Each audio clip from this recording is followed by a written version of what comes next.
আসসালামু আলাইকুম রহমতুল্লাহি ওয়াবারাকাতু। সম্মানিত দিনদার ভাই বোনেরা, নামাজে সূরা মিলানোর নিয়ম সে বিষয়টি আমি আপনাদের সম্মুখে খুবই সংক্ষিপ্তভাবে উপস্থাপন করার চেষ্টা করব ইনশাআল্লাহ। আশা করি সম্পূর্ণ ভিডিওটি কন্টিনিউ করবেন, তাহলে বুঝতে পারবেন। তাহলে চলেন প্রথমে জেনে নেন 4 রাকাত নামাজ পড়তে গেলে সুন্নত কিংবা ফরজ কোন রাকাতে সূরা মিলাইতে হবে এবং কি কোন কোন রাকাতে সূরা মিলাইতে হবে না জেনে নেন। অনেকে হয়তো জানেন বিষয়টি, আবার অনেকে জানেন না। ইনশাল্লাহ যারা জানেন তারা তো জানেনই, যারা জানে না তাদেরকে জানার জন্য ভিডিওটি শেয়ার করে দিবেন, আপনি সব পাবেন।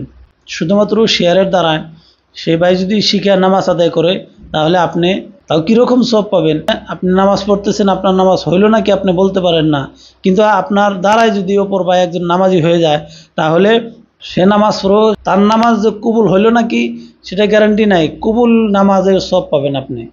তাহলে চলেন, যেমন নাকি ফরজ নামাজ আছে জোহর আসর ঈশা, এই 3 ওয়াক্তের নামাজ হচ্ছে 4 রাকাতের নামাজ। ফরজ নামাজ 4 রাকাত করে।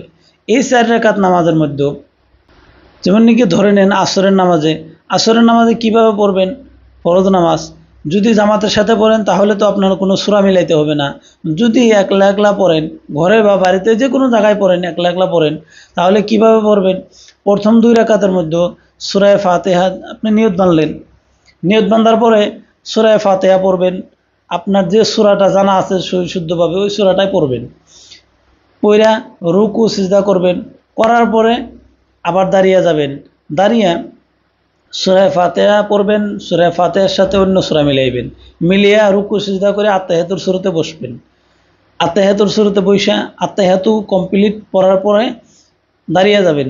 যদি আত্তাহিয়াতু না জানেন ইনশাআল্লাহ ভিডিও দেওয়া আছে, ওখান থেকে দেখে আত্তাহিয়াতু শিখে নেবেন। তাহলে আত্তাহিয়াতু পড়ার পরে সম্পূর্ণ দাঁড়িয়ে শুধুমাত্র সূরা ফাতিহা পড়বেন। 3য় নাম্বার রাকাতে, বুঝতে পারছেন? 3য় নাম্বার রাকাতে শুধুমাত্র সূরা ফাতিহা পড়বেন। রুকু সিজদা কইরা 4র্থ নাম্বার রাকাতের জন্য সরাসরি দাঁড়িয়ে যাবেন। দাঁড়িয়ে আবার সেম 3য় নাম্বার রাকাতের মতোই শুধুমাত্র সূরা ফাতিহা পড়বেন। শুধুমাত্র সূরা ফাতিহা পড়বেন, কইরা রুকু সিজদা কইরা আত্তাহিয়াতু দুরূদ শরীফ দোয়া মাসুরা পড়ে নামাজ শেষ করবেন। আশা করি ইনশাআল্লাহ বুঝতে পারছেন। বস্তুটি আবার ক্লিয়ার জানেন।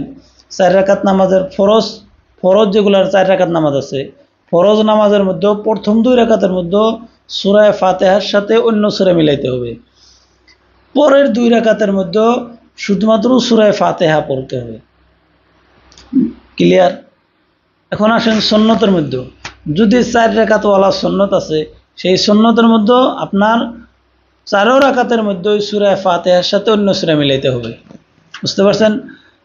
ফরজ নামাজের মধ্যে প্রথম 2 রাকাতে শুধুমাত্র সূরা ফাতিহার সাথে অন্য সূরা মিলাইতে হবে, পরের 2 রাকাতের মধ্যে শুধুমাত্র সূরা ফাতিহা। কিন্তু সুন্নতের নামাজের মধ্যে 4 রাকাতের মধ্যে সূরা ফাতিহার সাথে অন্য সূরা মিলাইতে হবে, যে সূরাটি আপনি জানেন না কেন।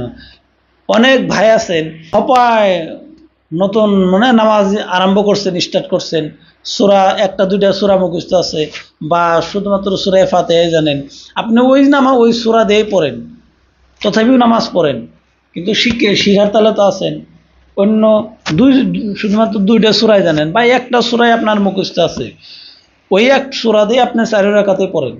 বুঝতে পারছেন? ওই এক সূরাই আপনি 4 রাকাতের মধ্যে পড়েন, তথাপি আপনার নামাজ হবো। কারণ কি জানেন? আপনি জানেনই না অন্য কোনো সূরা